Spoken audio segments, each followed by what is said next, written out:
Donc là, les gars, c'est tout con. Maintenant, regardez, c'est un bonheur. On n'a plus qu'à faire ça. Dépoter le piment. D'ailleurs, on va regarder où il en est. Là, tu vois, hop, hop, ok. Je pense pas que je vais le... Je vais pas le faire tremper. On va juste le mettre comme ça. J'ai bien enfoncé. Hop. Je mets un petit peu de terre comme ça tout autour. Comme ça, les gars. Et en fait, à la limite, la nuit, ce qu'on peut faire avec lui, c'est que la nuit, on vient et on lui mettra un seau sur la gueule pour être plus ou moins protégé du vent. Plantation de piment kamikaze, on verra bien s'il survit, les gars. De toute façon, il dormait dehors. Bah écoutez. Et puis après, on n'aura plus qu'à foutre encore d'autres plantes. On peut tenter en vrai un deuxième piment à côté, hein. Ça peut être marrant, hein.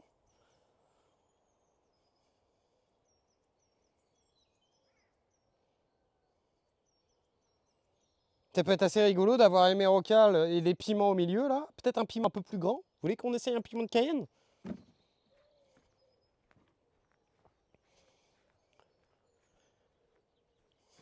Non, ça peut, hein. Est-ce que j'ai un piment de Cayenne de dispo là? Attendez, je vais vous dire ça moi. Il y a un piment de Cayenne qui est dispo là. Allez.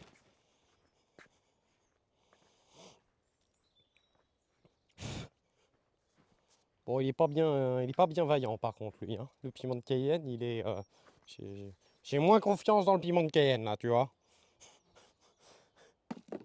J'ai moins confiance dans le piment de Cayenne, mais bon, on peut quand même essayer, hein. Vous êtes un grand malade mental. Et en fait, parce que comme ça, on va avoir un suivi de hauteur. Donc là, pareil, j'écarte le paillage, je creuse un petit trou, et regarde ça.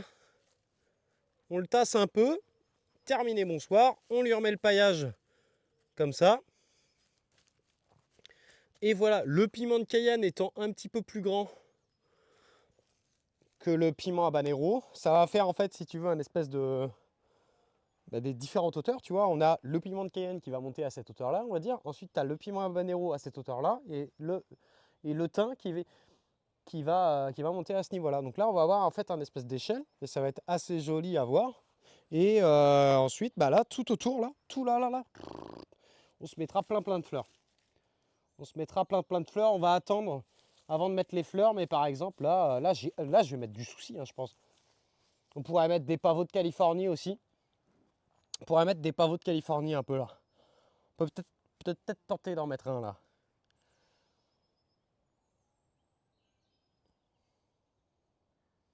Petit pavot de Californie là au niveau des caissons, ça se plaît super bien ici. En plus, j'aurais plus qu'à en dépoter là.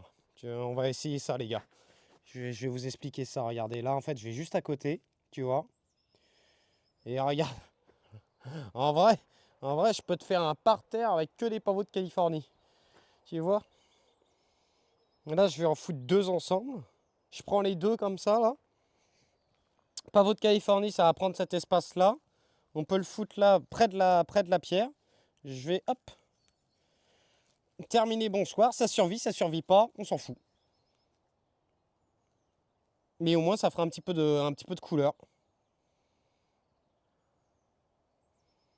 Et après, on pourra s'amuser à planter un peu en quinconce. Par exemple, là, je pense qu'on mettra peut-être un... Ah, je sais pas. En vrai, je l'ai peut-être mis un peu trop près des cailloux. Faut voir. Une tagette. Après, lui, il va prendre de l'espace. Lui, il va prendre de l'espace. Il va prendre ça. Lui aussi. Non, soit ça va encore. J'aurais pu le mettre un peu plus par là, peut-être. Vous voulez qu'on essaye d'autres pavots de Californie? C'est tout court. J'en ai des milliers. J'en ai des milliers. On en a en rab, les gars. Donc, on peut vraiment s'amuser, en fait, à en déterrer plein. Et à les replanter un peu où on veut, hein. Hop, hop. Là, tu vois, on peut en mettre trois ensemble si on veut. Tiens, regarde là. Bon, celui-là, il est assez joli, celui-là. Là, ce qu'on peut faire, c'est qu'on peut en mettre deux. Je vais en mettre, regarde, je vais prendre